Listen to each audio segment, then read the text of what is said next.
Horace de Pierre Corneille. Acte 4, scène 6. Rome, l'unique objet de mon ressentiment. Rome, à qui vient ton bras d'immoler mon amant. Rome qui t'a vu naître et que ton cœur adore. Rome enfin que je hais parce qu'elle t'honore. Puissent tous ses voisins ensemble conjurer, saper ses fondements encore mal assurés. Et si ce n'est assez de toute l'Italie, que l'Orient contre elle à l'Occident s'allie. Que 100 peuples, unis des bouts de l'univers, passent pour la détruire, et les monts et les mers.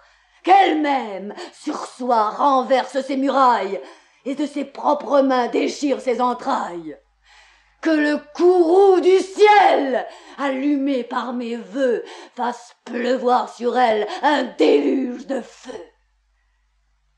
Puissé-je, de mes yeux, y voir tomber ce foudre, voir ces maisons en cendres et tes lauriers en poudre, voir le dernier Romain à son dernier soupir, moi seul en être cause, et mourir de plaisir.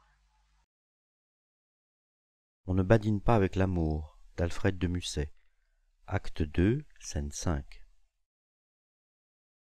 Tous les hommes sont menteurs, inconstants, faux, bavards, hypocrites, orgueilleux ou lâches, méprisables et sensuels. Toutes les femmes sont perfides, artificieuses, vaniteuses, curieuses et dépravées. Le monde n'est qu'un égout sans fond. Hamlet de William Shakespeare. Acte 3, scène 3. Être ou ne pas être, c'est la question. Est-il plus noble de subir les coups du sort ou de prendre les armes contre les forces de l'adversité? Mourir, dormir. Le sommeil fait oublier les douleurs du cœur et les tortures de la chair. Mourir, dormir, rêver peut-être. Et alors commence une douleur nouvelle. Ah, si dans le sommeil de la mort les rêves vous assiègent, voilà qui donne à songer. Qui supporterait les injures de l'âge, la rapacité des oppresseurs, les affronts des orgueilleux, les désenchantements de l'amour méprisé, les lenteurs de la loi, l'arrogance des forts, les brutalités que le mérite subit des non-valeurs? Qui accepterait de porter le fardeau, de suer et de trébucher sous le poids de la vie, sans l'épouvante de ce qu'il y a derrière la mort, cette contrée d'où nul voyageur n'est jamais revenu? Alors nous subissons nos maux par crainte d'un mystère, et tous, tant que nous sommes, nous tremblons les plus mâles résolutions, les plus nobles, les plus utiles, les plus hautes, s'effritent sous les menaces que notre pensée fait surgir. Le Cid de Pierre Corneille. Acte 1, scène 5. Rodrigue, as-tu du cœur? Tout autre que mon père éprouverait sur l'heure. Agréable colère, digne ressentiment à ma douleur bien doux. Je reconnais mon sang à ce noble courroux. Ma jeunesse revit en cette ardeur si prompte. Viens, mon fils, viens, mon sang. Viens réparer ma honte, viens me venger. De quoi? D'un affront si cruel qu'à l'honneur de tous deux, il porte un coup mortel dans le soufflet. L'insolent eût perdu la vie. Mais mon âge a trompé ma généreuse envie.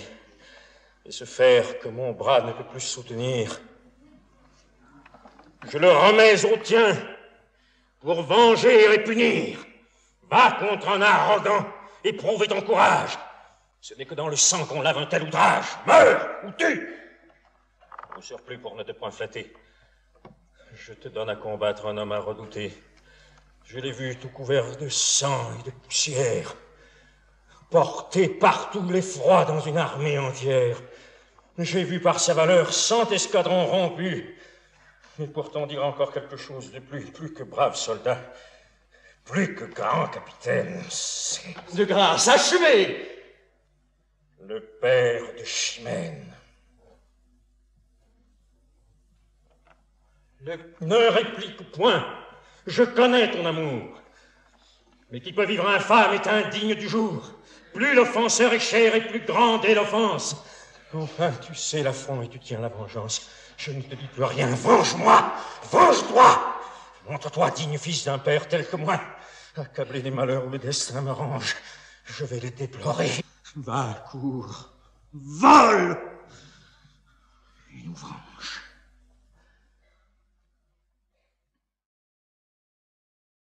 Le mariage de Figaro, de Pierre-Augustin Caron de Beaumarchais. Acte 5, scène 3. Oh, femme, femme, femme! Créature faible et décevante. Nul animal créé ne peut manquer à son instinct, le tien est-il donc de tromper? Après m'avoir obstinément refusé quand je l'empressais devant sa maîtresse, à l'instant qu'elle me donne sa parole, au milieu même de la cérémonie. Il riait en lisant le perfide et moi comme un bonnet. Non, monsieur le comte.